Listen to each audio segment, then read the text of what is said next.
I have been into purples lately. I'm just excited for color overall in spring, and I wanted to do an easy, approachable purple look. So let's do a purple look. P. Louise base always. I love the sticky eyeshadow base. I love how bright it is. It really makes anything you put on top of it pop. And I'm just taking my concealer brush and I start at the lid and then work it towards the brow. I go over that contour in the crease. It doesn't matter. You just want the product to be evenly distributed, and you want to go past the perimeter of the eye as well, because we're going to be blending out here. And you saw that I barely used any product because a little bit of it goes a long way. You don't need a lot, just shear it out. The palette we're going to be using today is the Jaclyn Hill Morphe Volume 2 palette, and I love this little corner right here. Now, normally what you would see me do is grab a color like this and start to build up the crease, but when we're playing with color, I go with color first. Then I use the brown shades to blend everything out. So let's grab this color right here and pack it through this outer area and this inner area. Pack it directly over the crease where we would have put that brown. I'm not sweeping, I'm packing and pressing into the lid. It should look like that. Use that same flat brush. It doesn't have to be this exact one. You just need something flat that can fit nicely underneath that lower lash line, and then tap some shadow out here. I know you're thinking I would absolutely never wear this look, but let me tell you, purples are so flattering on brown eyes, and when they're done well, like I'm going to show you how to make this look a little bit more wearable. You're going to be like, I'm going to wear purple. Now we're going to go in and add just a little bit more dimension. So tap this purple and you're going to keep this on this outer V right here, and then a little bit through this lower lash line area, but you're going to stop once you get to your pupil, because if you add a dark color all the way across, it starts to close off your eye shape. So just keep it really tight to this outer edge. And quick note, just notice that as I'm tapping on the color, it looks a little splotchy. It is not perfect. You just have to focus on getting the product on there. We're going to blend after. Sometimes if you blend as you go, it makes the overall process so overwhelming because you're actually diffusing the color, and then you have to add more color on, and then you're diffusing it. But if you just pack on all the color at once and diffuse it at the end, it'll save you so much time. Talk about liquid shadows all the time because they are just such a game changer in terms of the way they perform on your eye. They dry down so they stay in place. You don't have chunks of glitter falling all over the place, and they don't mix in with your oils. So if you have oily eyelids, they actually maintain that metallic sheen. And the drugstore has really great formulas. This is by NYX. It's called Plum Player. We're just going to swipe it on the eye lid, keeping it pretty tight to here. This is so pretty. I love these NYX liquid shadow formulas. I think they're incredible. I'm going to try to get your application as even as you can, and then just grab a fluffy brush and tap over it, push it into that purple in the crease, and this just sets it all in place. It's a little Y2K, but I'm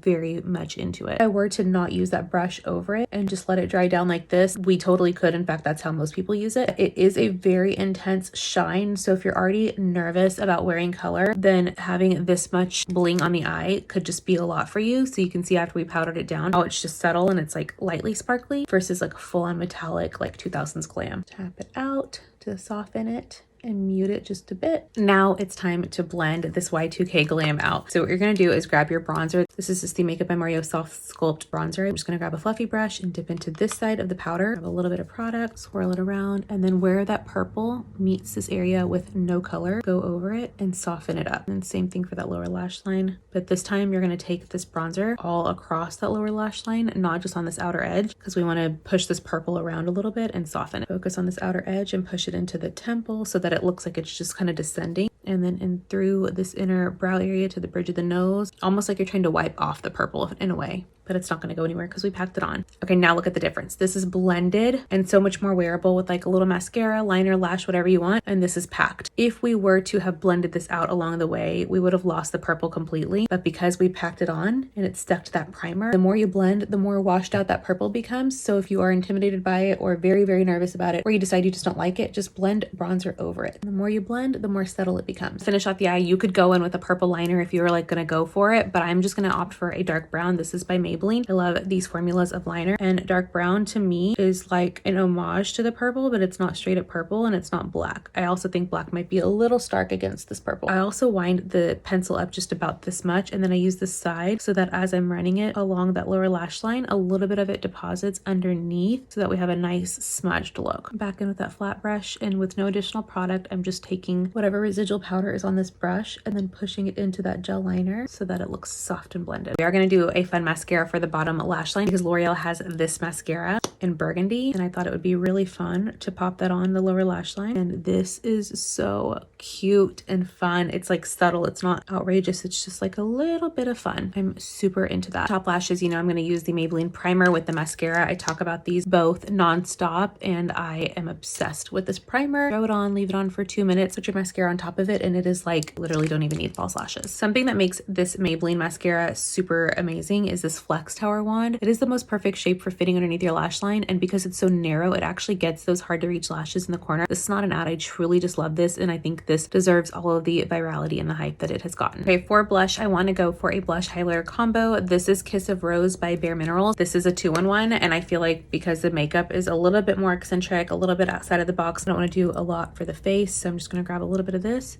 and tap it on. I start straight down from the pupil and then work my way 45 degrees up so that it kind of like hugs the outer edge of the face. I just really love these formulas. They are so worth it. I know we said we didn't need a false lash, but then I just wanted to add one, and I'm going to add a half lash because I don't want to cover up all the purple. And I'm going to link this little lash placer that you can use if you struggle with false lashes. This definitely makes it so much easier. They give you a little bit of jazz on the ends, but they don't cover up all of the hard work we did with our blending. Okay, now that the eyes are done, I do want to add a little bit of purple to this inner corner just to take it up a notch. So we're going to grab that liquid shadow from NYX and tap a little bit on through here. I'm going to let that dry down about 20 seconds and then tap it out. And I think it's just kind of fun and different versus like gold or champagne highlight that I would normally put there. Okay, now it's had some time to dry down, so I'm just going to tap out liquid shadow and kind of push it around, seal it in place. But I love when it hits the light, it's like actually so fun. If this is too much for you, just go in with your normal face highlighter and add that to your inner corner. This is the completed purple fun pinky spring makeup look. I love these NYX liquid shadows. I think they're incredible. Let me know what color you want me to use next.